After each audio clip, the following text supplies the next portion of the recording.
कह रहा हूं हो सकता है मेरी इच्छा पूरी करने के लिए आपको सफेद साड़ी भी पहननी पड़ेगी। क्योंकि मैया को लगा लाला ऐसी कौन सी इच्छा है तेरी, मैं तेरी हर इच्छा पूरी करने को तैयार हूँ, लेकिन ये इच्छा कैसी है तेरी? बोले पहले ये बताओ करोगी? मैया इतना प्रेम करती थी राम जी से। हाँ लाला, जब मुझे तेरी इच्छा पूर्ति के लिए सफेद साड़ी भी, यदि सफेद वस्त्र भी पहनना पड़ेगा तो मुझे स्वीकार है माँ। और ये भी हो सकता है कि यदि तेने मेरी इच्छा पूरी की तो आने वाले समय में लोग तेरे नाम से भी घृणा करेंगे। कोई भी अपनी बेटी का नाम केके नहीं रखना पसंद करेगा। मैया बोली कि यदि मैं तेरी प्रसन्नता के लिए, मेरा राम खुश रहे बस, मुझे केवल किससे मतलब है? मेरा राम प्रसन्न रहे, संसार प्रसन्न रहे ना रहे, उससे मुझे फर्क नहीं पड़ता। बोले तेरी प्रसन्नता के लिए यदि मेरा नाम कोई केके रखे ना रखे, लेना भी पसंद ना करे, मुझे स्वीकार है, पर तू प्रसन्न रहना चाहिए। बता तेरी क्या इच्छा है?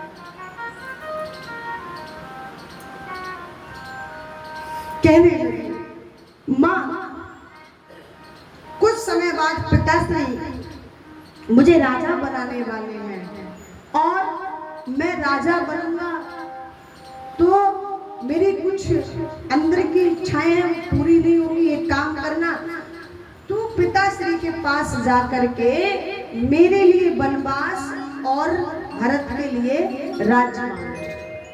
इतना कहा मैं ये काम, देख बापू मेरे को पहले वचन दे चुकी, तूने कहा है कि तेरी प्रसन्नता के लिए मैं सब कुछ करूंगी, तो अब तुझे करना पड़ेगा। माँ मैं ये जानता हूँ ना तो कौशल्या कर पाए, कौशल्या मैया, ना सुमित्रा मैया कर पाएंगे, एक तुम ही हो जो मेरा ये कार्य कर सकती हो। मैया इतना प्रेम करती लाल, अगर तेरी प्रसन्नता के लिए मुझे इतना कुछ करना पड़ेगा तो मैं करने के लिए तैयार हूँ। और हम और आप देखिएगा हम करते हैं क्या अंदर से, और कहते क्या है? वैसे क्या कहेंगे? हम राम के भक्त हैं, हम कृष्ण के भक्त हैं, और जब बात आती है ना तो महाराज लोग मुंह छुपा छुपा करके भागते हैं।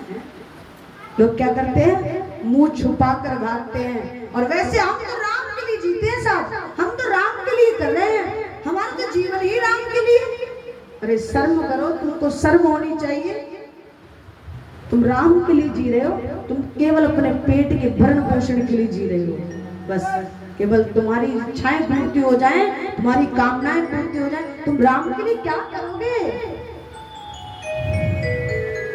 बोली श्यावर रामचंद्र भगवान की, बोली राधा रानी सरकार। ये है माँ केकई, राम से इतना प्रेम करती। राम जब तेरे लिए मुझे सफेद वस्त्र भी धारण करना पड़े तो मैं तैयार हूं। आजकल करेगा बताओ? सबको अपना मान सम्मान प्रिय लगता है, सबको अपनी संपदा बच्चे प्रिय लगते हैं। राम एक तरफ रख दिए, जब तक थे राम तब तक थे, अब राम नहीं है, बस अब अपने आप को बचाने का काम है। बोली श्यावर रामचंद्र भगवान की।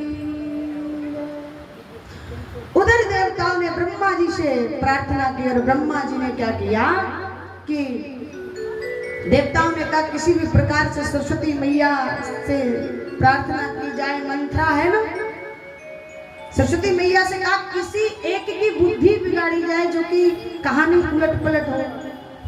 तो जिसने अयोध्या का अन्न खाया था, किसी की बुद्धि तो बिगड़ने वाली थी नहीं। सरस्वती मैया ने देखा कि एक मंत्रा ही ऐसी है जिस कार्य को व्यक्ति जिस जगह का अन्न खाता है ना, नमक खाता है, कम से कम उस नमक की तो लाज रखता ही है ना। तो इसीलिए कहा कि अयोध्या का कोई भी व्यक्ति कार्य नहीं कर पाएगा। एक काम करते हैं, मंत्रा को लेते हैं, क्योंकि मंत्रा अयोध्या वासी नहीं थी, मंत्रा केकई की दासी थी, साथ में आई थी, इसकी बुद्धि को और सरस्वती मैया की द्वारा उसकी जिह्वा पर बिठा उसकी बुद्धि को विकृत किया। बोली श्यावर